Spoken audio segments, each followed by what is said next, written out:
신약성경 에베소서 3장 14절부터 21절 마지막 절까지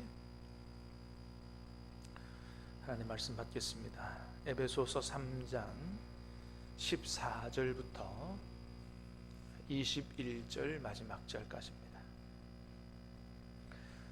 저와 여러분의 말씀을 교독해서 받들어 읽겠습니다. 하나님의 말씀입니다. 이러므로 내가 하늘과 땅에 있는 각 족속에게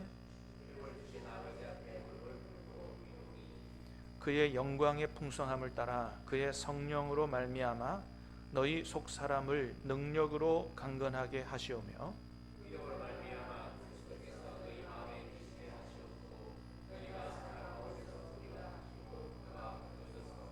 능히 모든 성도와 함께 지식에 넘치는 그리스도의 사랑을 알고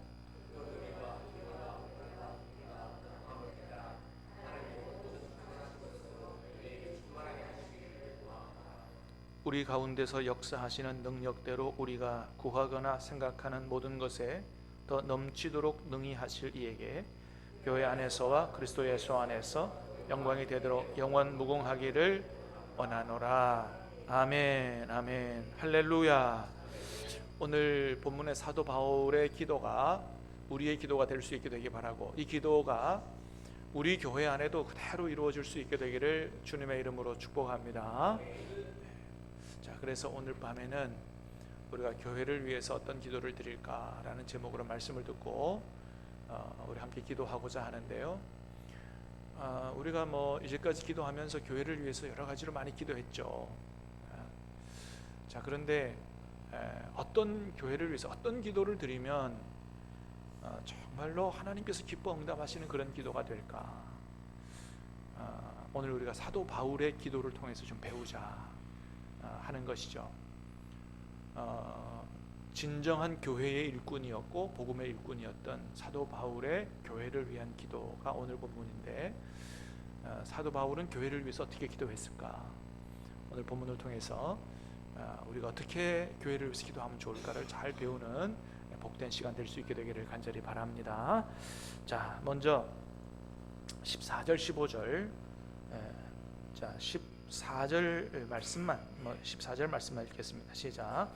이러므로 내가 하늘과 땅에 있는 각 족속에게, 15절도 시작. 이름을 주신 아버지 앞에 무릎을 꿇고 비노니. 자, 이러므로 내가 하늘과 땅에 있는 각 족속에게 이름을 주신 아버지 앞에 무릎을 꿇고 비노니. 자, 오늘 본문에서 바울이 에베소 교회를 위해서, 에베소 교회만을 위해서만은 아니라고 보여집니다. 바울이 개척한 모든 교회를 위해서 하는 기도라고 보여지는데, 교회를 위해서 기도하면서 먼저 무슨 말을 하냐면 자신이 교회를 위해서 기도하는 이유에 대해서 말합니다. 그게 이제 이러므로라고 하는 말이에요. 자, 이러므로 내가 하늘과 땅에 있는 각 족속에게 이름을 주신 아버지 앞에 무릎을 꿇고 비노니. 왜 빈다고요? 왜 기도한다고요? 이러므로라고 하는 말은 뭐예요? 앞에 있는 내용과 지금 자기의 기도가 연결되어 있다는 거죠. 이러므로 내가 하나님 아버지에게 기도한다, 무릎 꿇고 기도한다, 이런 얘기거든요. 그러면 바울이 지금 교회를 위해서 지금 우리가 읽은 것처럼 이제 구구절절히 기도하는데, 왜 바울이 교회를 위해서 이런 기도를 하느냐? 이유가 있다는 거예요. 이유가 뭐라고요? 이러므로. 오늘 본문의 앞에 있는 내용이라는 겁니다. 그 앞에 있는 내용 중에서 우리 지난번에 말씀을 들었어요. 특별히 10절, 11절과 연관되어 있는 것으로 보여집니다. 자, 10절, 11절 시작.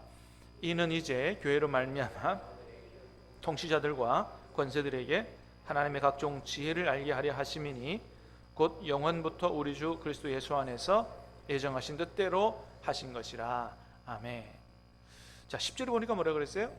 이는 이제 교회로 말미암아 뭐라고요? 하늘에 있는 통치자들과 권세들에게 하나님의 각종 지혜를 알게 하려 하심이니 곧 영원부터 예수 안에서 예정하신 뜻대로 되신 것이라. 그러니까 하나님이 영원 전서부터 예정하신 뜻이 있으셨는데 그게 뭐예요? 예수님 안에서 선택한 우리를 구원하시고 그런 우리를 모아 뭐를 세우신다고요? 교회를 세우시고 그 교회를 우리를 구원하여 교회를 세우신 이유가 여러 가지 있는데 그 중에 하나가 뭐라고요? 10절에서 보는 것처럼 이 땅에서뿐만 아니고 하늘에 있는 통치자들, 권세들, 영적인 권세들에게까지 뭘 알게 하려고 하신다고요? 하나님의 각종 지혜를 알게 하려 하십니다 라는 겁니다. 우리 지난 시간에 들었던 말씀이에요. 하나님께서 예수님을 통해서 교회를 세우신 이유 중에 하나가 뭐다? 하나님의 지혜로우심이, 하나님의 지혜가 하늘에 있는 영적인 권세들에게까지, 천사들에게까지, 사단에게까지 하나님은 이렇게 지혜로우신 분이라고 그게 알려지게 되고 하나님이 영광을 거두시는 이런 목적을 가지고 주님이 교회를 세우셨다라고 하는 겁니다. 그러므로 사랑하는 여러분, 우리 신한교회를 통해서, 한국교회를 통해서, 세계교회를 통해서 하나님의 지혜가, 하나님의 지혜로우심이 온전히 드러나고 선포되어짐으로 하나님이 이 세상 모든 사람들에게서 뿐만 아니라 하늘에 있는 영적 권세들에게까지 하나님이 영광을 받으실 수 있기를 주님의 이름으로 축복합니다. 그렇습니다. 하나님이 교회를 세우신 이유 중에 하나가 그거라는 거예요. 그래서 여러분, 하나님의 계획과 목적대로 되면 우리 신함교회를 통해서 우리 주위에 있는 주민들이 어떻게 해야 마땅하다고요? 야, 신함교회를 보니까 하나님이 너무나, 하나님의 살아계심이 분명하고 하나님이 너무나 좋은 분이고 하나님이 저렇게 지혜로우신 분이야 라고 찬양과 영광을 받으셔야 된다. 우리 국민들이 한국교회를 보고 하나님을 그렇게 찬양하고 영광을 돌릴 수 있어야 된다. 하늘에 있는 영적 권세들까지. 그렇습니다. 여러분, 다시 한번 축복합니다. 우리 교회를 통해서, 한국교회를 통해서, 세계교회를 통해서 하나님이 지혜로우심이, 하나님의 지혜가 온 세상에 선포되고 하나님이 영광을 받으시기를 주님의 이름으로 소망합니다. 그래요. 그렇기 때문에 이게 영원 전서부터 하나님이 계획하신 일이기 때문에 이 교회를 위해서, 교회로 하여금 하나님의 지혜가 선포되고 하나님 영광 받으시는 것을 위해서 내가 기도하지 않을 수가 없다라고 하는 거예요. 그러면 주님의 몸된 교회가 어떤 교회가 되어야 하나님의 지혜가 선포되고 하나님의 영광을 받으실 수 있는가? 그럼 거기에 이제 걸맞는 기도 제목이 나올 거 아니에요? 그게 오늘 본문의 기도 제목이에요. 어떤 교회가 되어야 하겠는가? 하나님의 지혜를 선포하는 교회, 어떤 교회가 되게, 이런 교회가 되게 해 주옵소서라고 기도합니다. 첫 번째 16절입니다. 16절 시작.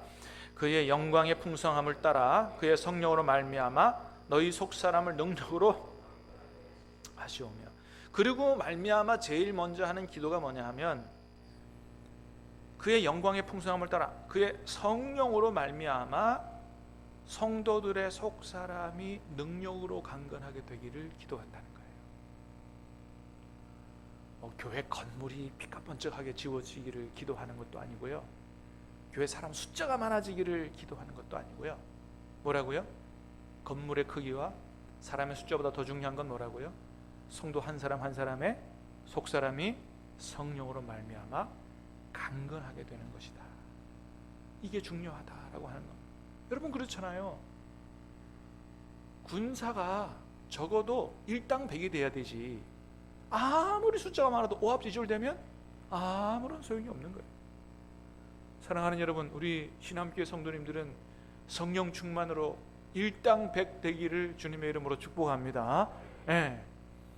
그래서 이 속사람이 이게 제대로 된 이런 그리스도인이 예수님의 제자가 되어야 된다라고 하는 거죠.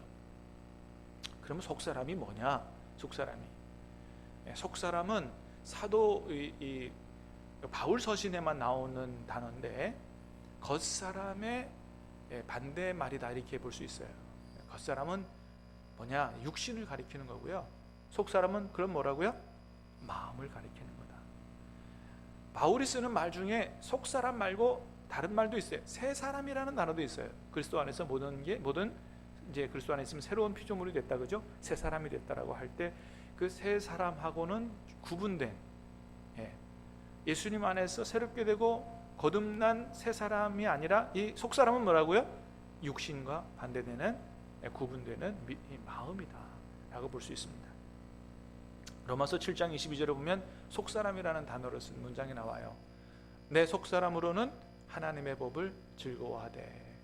7장 25절에 가니까 그랬어요. 같이 읽어보겠습니다. 시작.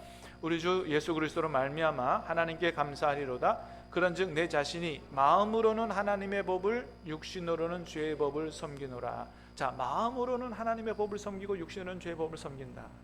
그 22절은 뭐라 그랬다고요? 내 속사람으로는 하나님의 법을 즐거워한다. 내 마음으로 하나님의 법을 섬긴다. 속사람과 마음이 연관이 있는 겁니다. 그래서 고린도후서 4장 16절에 보니까 이런 말씀도 했어요. 바울이 시작. 그러므로 우리가 낙심하지 아니하노니 낡아지나 우리의 속사람은 날로 새로워지도다 라는 말씀을 종합해 보면 뭐예요? 겉사람은 우리 육신을 가리키는 것을 볼 수 있고, 나이가 먹을수록 자꾸 낡아지지만 뭐예요? 우리의 속사람은, 우리의 심령은 뭐예요? 날로 새로워지는. 그래서 말하는 속사람은 우리의 마음이라고 볼 수가 있습니다. 그래서 먼저 바울은 성도들의 마음이 성령으로 말미암아 강하고 담대해지기를 기도하고 있는 거예요. 성도들의 마음이 강하고 담대한 그런 마음과 믿음을 가지기를. 왜 그렇게 기도하겠어요? 성도들이 좀 하나님 의지하고 강하고 담대한 마음을 갖고 있어야지 어떤 어려움이 와도 무너지지 않고 일어서서 승리할 수 있고, 영적 전쟁에서도 강하고 담대하게 승리할 수 있기 때문에 성도들의 마음과 믿음이 강건해지는 정말 알짜배기 믿음의 사람들이 되기를 기도하고 있는 것입니다. 여러분, 그런 멋있는 예들을 우리 성경에서 많이 찾아볼 수 있어요. 다윗이 골리앗하고 싸울 때 나이가 무슨 큰 장수 때가 아니죠. 잘 돼봐야 청년이고 조금 못되면 청소년 때라고 보여집니다. 그 어린 다윗이 골리앗 앞에 섰을 때 사울 왕부터 모든 군사들은 막 사시나무 떨듯이 막 버들버들 떨고 있었어요. 근데 다윗에게는 뭐가 있었어요? 심령에 강하고 담대함이 있었던 거죠. 강하고 담대한 심령과 믿음이 있었기 때문에 골리앗 앞에서 어떻게 해요? 너는 창으로 내게 오지만 나는 만군의 주 여호와의 이름으로 내 앞에 나간다. 만일 여러분 이 강하고 담대한 마음이 없었으면 다윗 어떻게 했겠어요? 다른 신하들처럼 다 벌벌 떨고 가서 있는 거죠. 근데 다른 사람에게 없었던 강하고 담대한 마음과 믿음을 가지고 골리앗 넘어뜨리고 승리하게 된 것입니다. 이런 믿음, 이런 마음을 가지라는 거예요. 이런 마음. 여러분, 다니엘과 친구들 어땠습니까? 느부갓네살이 막 공갈 협박을 하죠. 내가 만든 금신상에게 절하면 살려주지만 그렇지 않으면 용광로에 집어넣겠다. 강하고 담대한 심령이 없으면 어떻게 해요? 다 굴복하는 거죠. 목숨 건지기 위해서. 근데 다니엘과 친구들이 뭐라 그랬다고요? 왕이여, 우리 말을 좀 들어보소서. 당신이 얘기한 그 금신상에 절하지도 아니하겠거니와 당신이 우리를 잡아서 저 풀무불에다가 용광로에 집어넣어도 하나님 우리를 건지시겠고 그리 아니하실지라도 우리는 하나님만 섬기기를 결단했습니다. 강하고 담대한, 그러니까 어떤 어려움에도 위협에도 공갈에도 협박에도 타협하지 않는 그 믿음의 담대함, 그 마음에 강하고 담대함이 있었다는 거죠. 그래서 결국 사자굴에도 던져지고 풀무불에도 던져졌지만 그 강하고 담대한 마음과 믿음으로 하나님의 구원하심을 맛보는, 할렐루야. 여러분, 우리도 이런 멋진 신앙생활 할 수 있기를 주님의 이름으로 축복합니다. 이 얼마나 멋져요. 이 성경에 이런 걸 기록해 놓은 것은 이렇게 우리 보고 이렇게 살라고 하는 거거든요. 사도들도 마찬가지예요. 성령으로 충만하게 되니까 처음에는 다 도망가 숨었던 사람들이 성령으로 충만하게 되니까 어떻게 했어요? 복음 전하다가 옥에 갇히고 채찍에 맞아도 기뻐하면서 복음을 전했다고 했습니다. 우리가 사람에게 잘 보일 거냐, 하나님에게 잘 보일 거냐? 사람에게 잘 보이려고, 사람에게 기쁨이 되려고 했다면 우리가 하나님의 종이 아니라고 강하고 담대하게 이야기하면서 그렇게 아주 멋진 신앙생활을 했던 것이죠. 여러분, 그렇게 하나님은 우리가 예수 그리스도의 강하고 담대한 군사처럼 그렇게 살아가기를 원하는 겁니다. 여호수아에게 그래서 뭐라 그런다고요? 우리 너무 좋아하는 말씀이죠. 여호수아 1장 9절입니다. 시작. 내가 내게 명령한 것이 아니냐? 강하고 담대하라. 두려워하지 말며 놀라지 말라. 내가 어디로 가든지 내 하나님 여호와가 너와 함께 하느니라 하시니라. 아멘. 믿습니까? 여러분, 저와 여러분에게 주시는 말씀으로 받기를 축복합니다. 내가 내게 명령한 게 아니냐? 강하고 담대하라. 두려워하지 말며 놀라지 말라. 내가 어디로 가든지 내 하나님 여호와가 너와 함께 하느니라. 정말로 믿을 수 있다면, 정말로 믿을 수 있다면 우리는 어떤 상황에서도 쫄지 않고 강하고 담대하게 맞설 수 있을 거예요. 그래서 결국은 어려움도 겪겠지만 승리할 수 있을 줄로 믿습니다. 그렇습니다. 자, 이런 강하고 담대한 믿음은 누가 주신다고 오늘 본문에서 말씀합니까? 성령께서 주신다고 말씀해요. 도 닦는다고 되는 게 아니고 내가 강하고 담대한 마음을 가져야지 결단한다고 되는 게 아니라는 거예요. 뭐라고요? 성령으로 말미암아 너희 속사람을 강건하게 하시오며. 디모데후서 1장 7절에도 말씀합니다. 하나님이 우리에게 주시는 것은 두려워하는 마음이 아니요. 하나님이 우리에게 주시는 것은 두려워하는 마음이 아니라는 거예요. 여러분, 두려워하는 마음이 듭니까? 하나님 주신 게 아니라는 거예요. 하나님이 주시는 것은 뭐라고요? 강하고 담대한 마음과 믿음이다. 그러므로 여러분, 어떠한 어려움이 와도 뭐 돈 없다고 또 능력이 없다고 기죽거나 쫄지 말고 여러분, 하나님 앞에 나가 기도함으로 성령의 충만함을 받아서 성령이 주시는 강하고 담대한 마음과 믿음으로 여러분, 어떤 어려움도 어떤 영적 전쟁도 싸워서 승리할 수 있기를 주님의 이름으로 축복합니다. 역시 예수 믿는 사람 뭐가 달라, 이래야 하나님이 영광을 받으시지. 그렇지 않습니까? 자, 두 번째 기도입니다. 17절 전반절, 17절 전반절입니다. 믿음으로 말미암아, 시작. 믿음으로 말미암아 그리스도께서 너희 마음에 계시게 하시옵고.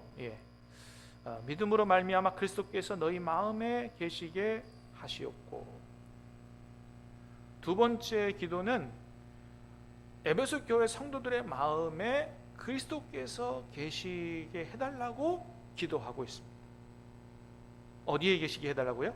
마음에 계시게. 자, 여기서의 마음은 단순한 감정이나 생각을 가리키는 게 아니에요. 이 마음이라고 하는 헬라어 단어는 카르디아라고 하는 말인데, 우리 사람의 지정의, 정은 감정이죠.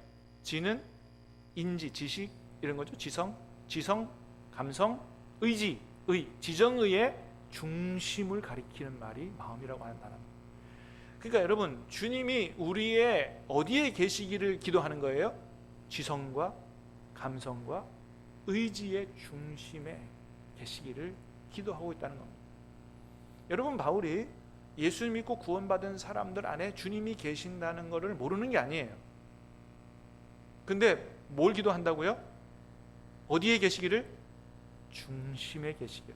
변두리가 아니라 우리의 전 인격의 중심에 계시기를. 머리를 통해서 공부를 해도 그 중심에 주님이 계시기를. 우리가 기쁜 마음이 들고 슬픈 마음이 있어도 그 중심에 그리스도와 함께 기뻐하고 그리스도와 함께 중심에, 의지에. 그렇습니다. 그렇게 주님이, 그리스도께서 성도들의 지정의 중심에 계시기를 기도하고, 그리고 지속적으로 계시기를 기도합니다. 거기 계시게 하옵시고의 그 계시기에는 헬라어로 카토이케오라고 하는 단어가 쓰였어요. 이거는 지속적 거주, 이런 의미입니다. 영원한 거주, 이런 의미입니다. 자, 잠시 거주하는 건 뭐라고요? 파로이케오라고 하는 단어가 틀려요.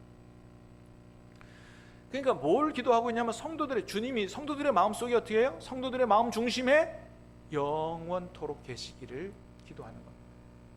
사랑하는 여러분, 주님이 저와 여러분의 지성과 감성과 의지의 중심에 영원히 계시기를 주님의 이름으로 축복합니다. 이런 성도들이 돼야 된다는 거예요. 그것도 지속적으로. 자, 그러면 어떻게 주님이 우리의 전인격의 중심에 계속해서 계시도록, 계속해서 주인으로 역사하시도록 할 수가 있느냐 말이에요. 그게 뭐라고요? 믿음으로 말미암아. 우리가 주님에 대한 믿음을 바로 가질 때 주님이 우리의 중심에 지속적으로 주인으로 왕으로 다스리시고 역사하시는 그런 삶을 살아갈 수 있다. 여기서 믿음이라는 게 중요합니다. 여러분, 우리는 제일 신앙생활에서 제일 많이 하는 단어가 믿음이라고 하는 단어잖아요. 근데 중요한 건 뭐냐 하면 그 성경에서 말하는 진짜 믿음이 뭐냐 이거예요. 믿습니다 하면 믿음이냐? 믿음이라고 하는 것은 우리가 믿습니다 하는 것을 더 넘어서는 그 엄청난 의미가 그 속에 있습니다. 믿음이라는 게 뭐냐? 이거는 단순히 믿습니다가 아니고요, 믿는 거는 영접하는 거요, 신뢰하는 거요, 의지하는 것입니다. 그래서 요한복음 1장 12절에 보니까 믿음을 뭐라고 표현했어요? 시작. 영접하는 자 곧 그 이름을 믿는 자들에게는 하나님의 자녀가 되는 권세를 주셨다 그랬습니다. 자, 그 이름을 믿는 자들에게 하나님의 자녀의 권세를 주셨는데 그 믿음이 뭐라고요? 주님을 영접하는 것이 믿음이라 그랬어요. 그러니까 입술로 믿습니다 라고 하는 게 진짜 믿음이 아니고 뭐라고요? 주님을 진짜 내 마음에 영접하는 게, 그게 믿음이다. 그런 믿음을 가질 때 하나님이 우리를 구원하여 하나님의 자녀가 되는 권세를 주시고, 그러면 이제 우리가 하나님의 자녀가 되고 주님은 우리 안에 들어오셨어요. 예.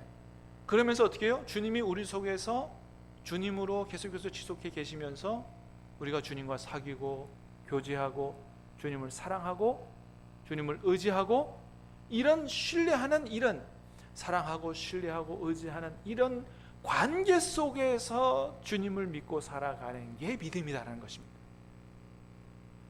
그냥 교회만 왔다리 갔다리 다니는 게 믿음이 아니고, 정말 주님을 영접하고 주님이 내 안에 들어오셔서 주인 되시고 그분과 만나고 교제하고 정말 주님을 사랑하고 때로는 의지하고 신뢰하고 그렇게 주님과 함께 살아가는 게, 이게 믿음이다. 그러므로 사랑하는 여러분, 저와 여러분이 이런 믿음을 가질 수 있기를 주님의 이름으로 축복합니다. 주님을 믿는다고 하는 건 바로 그런 거다. 그래서 주님을 주인으로 모시고 그 주님을 사랑하고 신뢰하고 의지하고 그런 믿음 생활을 하면서 살아갈 때 주님이 늘 저와 여러분의 마음의 중심에 계시고, 그런 신앙생활을 할 때 우리는 주님과 함께 이 세상에서도 천국을 맛보며 살아가게 될 줄로 믿습니다. 그렇습니다. 그래서 여러분, 신앙생활은 사실 너무 좋은 거잖아요. 우리가 신앙생활의 축복을 누리는 사람들은 알잖아요. 다른 그 무엇과도 비교할 수 없는 이 신앙생활의 너무너무 이 좋은 축복을 우리가 알잖아요. 근데 여러분, 똑같이 교회를 다니면서도 그 신앙생활의 진정한 맛을 모르면서 여전히 마음의 공허한 상태로 그렇게 신앙생활을 하는 분들이 많이 있습니다. 그게 문제가 뭘까요? 주님과의 관계가 제대로 안 됐기 때문이에요. 교회는 다니는데 주님과의 관계가 깊지 않아요. 주님과의 관계가 신뢰가 잘 안 돼요. 진짜 사랑이 안 돼요. 교제가 안 돼요. 의지가 안 돼요. 그렇기 때문에 그런 것이죠. 자, 바울은 기도합니다. 에베소 성도들의 마음속에 주님이 정말 주인으로 계시도록, 중심에 계시도록 믿음으로 말미암아 그렇게 된다고 말씀했습니다. 자, 세 번째, 자 3절 두 번째 하반절입니다. 에베소 3절 시작. 너희가 사랑 가운데서 뿌리가 박히고 터가 굳어져서, 사랑 가운데서 뿌리가 박히고 터가 굳어지기를 기도하고 있습니다. 어디에 뿌리가 박히고 어디에 터가 굳어지는 교회가 되기를 기도했다고요? 사랑 가운데 뿌리가 박히고. 알았어요. 이게 아이패드가 너무 요새 성능이 좋아가지고 말소리만 듣고 지금 막 이렇게. 자, 사랑 가운데 뿌리 박은 교회가 돼야 된다. 그렇습니다. 여러분, 교회는 모름지기 어디에 뿌리 박은, 그래서 어디에 터가 견고해진 교회가 돼야 된다고요? 사랑 가운데. 제일 중요하다는 거예요. 그래서 다른 거 아무리 잘해도 사랑 못하고 미워하고 시기하고 질투하고 욕하고 그러면 주님 앞에 아무것도 아니라는 것입니다. 고린도전서 13장을 통해서 분명히 말씀해줘요. 사랑이 없으면 뭐라고요? 믿음도 예언도 방언도 아무것도 아니라고 말씀해줘요. 그래서 다른 거 좀 못해도 어디에 뿌리가 박히고 터가 견고하게 세워지는 교회가 되어야 된다? 사랑 가운데서. 믿습니까? 그러므로 사랑하는 여러분, 우리 신암교회는 다른 교회처럼 소위 말해서 메가처치처럼 다른 거 사역을 많이 잘 못한다고 할지라도, 다른 거 잘 못해도 무엇보다도 사랑 가운데서 뿌리가 박히고 터가 견고해지는 그런 교회 될 수 있기를 주님의 이름으로 축복합니다. 하나님 사랑하고 믿음의 형제들끼리 서로 사랑하고 이웃을 사랑하는, 그러면 주님이 정말 기뻐하시는 교회가 된다라고 하는 것이죠. 네 번째, 그럼 그렇게 사랑 가운데서 뿌리가 박히고 터가 견고한 교회가 되기 위해서 어떻게 해야 되느냐? 우리 주님의 위대한 사랑을 깨달아 알아야 된다는 것입니다. 우리 사랑으로 되는 게 아니다. 주님의 위대한 사랑을 깨달아야 된다. 자, 18절 19절 시작. 능히 모든 성도와 함께 그리스도의 사랑을 알고 그 너비와 길이와 높이와 깊이가 어떠함을 깨달아 하나님의 모든 충만하신 것으로 너희에게 충만하시기를 구하노라. 아멘. 자, 능히 모든 성도와 함께 지식에 넘치는 그리스도의 사랑을 알고 그 너비와 길이와 높이와 깊이가 어떠함을 깨달아. 이게 이제 조금 그 우리말 해석이 조금 부자연스러워요. 왜 그러냐면 헬라어 원문을 18절 19절을 좀 바꿔서 번역을 해놔서 그래요. 그래서 이거를 원래대로 해서 번역을 하면 어떻게 해석할 수 있냐면 이렇게 할 수 있어요. 에베소 교회 성도들이 모든 성도와 함께 어떻게 해요? 예수님의 십자가의 사랑의 넓이, 길이, 높이, 깊이가 무엇이든지 깨닫고 지식을 초월하는 그리스도의 사랑을 알기를 구하며, 이런 뜻입니다. 조금 더 이해하기 편하죠? 모든 성도가 뭐라고요? 예수님의 십자가의 사랑의 깊이, 넓이, 높이, 그걸 깨달아 알아서 지식을 초월하는 그리스도의 사랑을 알기를 간구한다, 그런 겁니다. 여러분, 십자가 예수님의 사랑은 뭘 초월하는 사랑이라고요? 지식을 초월하는 사랑이다. 이 세상의 모든 사람들의 생각이나 지성이나 지식을 초월하는 사랑이다. 그렇잖아요. 여러분, 누가 죄인들을 건져주기 위해서 자기 아들을 십자가에 내다 죽입니까? 이 세상에는 그런 사랑이 없어요. 그래서 십자가에 우리를 구원하기 위해서 독생자 예수님을 내어주신 하나님의 사랑은 이 세상에 있는 모든 지식과 논리, 상식 이런 것들을 다 초월하는, 그래서 우리의 머리로는 잘 이해할 수 없는 사랑이에요. 누가 과연 사형수된 사람을 위해서 자기 아들을 죽입니까? 그런 예는 역사 이래로 없어요. 근데 하나님의 사랑이, 우리를 향한 하나님의 사랑이 그런 엄청나고 위대한 사랑이기 때문에 그거를 제대로 깨달아 알아야 된다는 겁니다. 이게 머리로 이해가 되는 게 아니에요. 성령의 역사 가운데서 그 하나님의 사랑을 깨달아야 된다. 그 사랑은 어떤 사랑이냐? 넓이와 깊이와 높이와, 예수님의 사랑이 엄청나게 넓다. 여러분, 얼마큼 넓어요? 예수님의 사랑은 어떠한 죄도 품어 안아줄 수 있고 용서해 줄 수 있는 그런 넓이고요, 모든 인류를 다 구원하고도 남을 만한 넓이의 사랑인 줄로 믿습니다. 그리고 그 사랑이 얼마나 길어요? 잠시 사랑했다가 홀딱 변하는 사랑이 아니고 영원히 변하지 않는 긴 사랑인 줄로 믿습니다. 그 깊이는 어때요? 비록 유영철 같이 지존파 같이 그런 흉악한 연쇄살인범들도 용서하고 구할 수 있는 그 깊이가 어마어마한, 깊이를 다 알 수 없는 사랑인 줄로 믿습니다. 그리고 얼마나 높아요? 그런 죄인들까지 하늘에까지 올릴 수 있는 주님의 십자가의 사랑은 그렇게 넓고 깊고 넓고 길다라고 하는 것이죠. 이런 우리의 이 세상의 지식과 상식을 초월하는 이 엄청난 위대한 그리스도의 사랑을 진정으로 깨달아 알 때 우리는 비로소 사랑의 뿌리 박은 신앙생활, 사랑의 뿌리 박은 교회로 그렇게 사랑을 실천하며 살 수 있다라고 하는 것입니다. 그 십자가의 사랑을 제대로 깨닫지 못하고 경험하지 못하고는 우리의 사랑 가지고 우리의 마음 가지고는 잘 안 된다는 것이죠. 그러므로 사랑하는 여러분, 우리 교회가 사랑에 뿌리 박히고 사랑으로 터가 견고해지되 예수 그리스도의 엄청난 십자가의 사랑을 제대로 깨달아 알고 그 십자가 사랑에 근거해서 정말 하나님 기뻐하시는 사랑의 능력을 실천하는 교회가 될 수 있기를 주님의 이름으로 축복합니다. 그렇습니다. 지난번에 영도에 장례식장 갔다 오다가 같이 타고 오시는 분들 그런 얘기 했어요. 요즘에 사람들이 얼마나 그냥 그 여유가 없고 각박한지 그 차를 양보를 잘 안 하려고 그런다. 조금만 그냥 끼어들어오면 막 빵빵거리고 어떤 사람은 사진 찍어서 고발하고 어떤 사람 보복운전까지 하고 그 조금만 양보해주면 되는데 요즘에 그게 안 된다는 거죠. 그게 너무 그냥 각박해지고 여유가 없고 하다 보니까. 근데 그런 일들이 여러분 교회 안에서도 얼마든지 일어날 수 있다는 거예요. 조금을 이해 못하는 거죠. 조금 용서가 안 되는 거예요. 왜 그래요?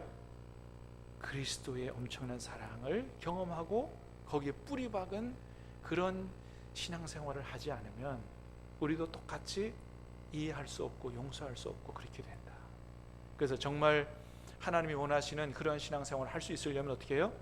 주님의 십자가의 그 넓은 사랑을 경험하고 거기에 뿌리 박은 그런 신앙생활을 할 때 우리는 진정한 사랑의 능력을 가지고 정말 천국 같은 교회 공동체, 그런 교회를 만들 수 있다라고 하는 것입니다. 자, 우리 교회가 그런 교회 될 수 있게 되기를 주님의 이름으로 축복합니다. 사도 바울이 그래서 모든 하나님의 것으로 이런 하나님의 이 예수 그리스도의 놀라운 사랑을 깨닫고 하나님의 모든 충만하신 것으로 충만하게 되기를 기도했습니다. 사랑하는 여러분, 우리 교회도 하나님의 모든 충만하신 것으로 모든 좋은 충만한 것으로 충만하게 되기를 주님의 이름으로 축복합니다. 하나님의 임재로 충만하고 하나님의 신령한 은혜로 충만하고 기쁨으로 충만하고 평강으로 충만하고 능력으로 충만할 때 여러분 정말로 천국을 경험하는 교회 공동체가 되고 하나님의 살아계심, 하나님의 선하심, 하나님의 지혜가 온 세상에 하늘에 있는 영적 권세들에까지 선포되는 그런 교회가 될 것입니다. 사도 바울이 이렇게 기도했어요. 여러분 우리의 기도와 좀 다른 차원의 기도를 하는데 여러분 우리도 이런 교회를 위해서 이런 기도할 수 있기를 주님의 이름으로 축복합니다. 이런 기도에 하나님이 기뻐 응답하실 것이라는 거예요. 왜요? 20절에 보니까 그랬어요. 같이 봅니다. 시작. 우리 가운데서 역사하시는 능력대로 생각하는 모든 것에 더 넘치도록 능히 하실 이에게 바로 구하면 바르게 구하면 하나님께서 어떻게 안 주시겠어요? 왜 안 주시겠어요? 넘치도록 하시는 분이다. 바르게 기도하면 넘치시게 주시는 분이다. 솔로몬이 바르게 기도했더니 구하지 아닌 것까지 넘치게 주시는 하나님이 우리 하나님이시다라고 하는 것입니다. 마지막으로 바울은 교회를 위해서 이렇게 기도하는 목적이 있다 그랬어요. 21절 시작. 교회 안에서와 그리스도 예수 안에서 영광이 대대로 영원하기를 원하노라. 아멘. 교회 안에서와 그리스도 예수 안에서 하나님의 영광이 대대로 영원무궁하기를 원하노라. 이렇게 기도하는 이유는 교회가 이런 교회가 돼서 하나님의 지혜를 선포하고 하나님이 이 땅에서와 영원히 하늘에서까지 영광을 받으시기를 원한다고 그 하나님의 영광을 목적으로 기도하고 있는 걸 보게 됩니다. 사랑하는 여러분, 우리도 이 기도를 잘 배우고 이렇게 기도하고 이런 교회에 대해서 하나님의 지혜를 선포하고 하나님께 영광 돌려드리는 교회가 될 수 있기를 주님의 이름으로 축복합니다. 우리 찬양하며 기도하겠습니다.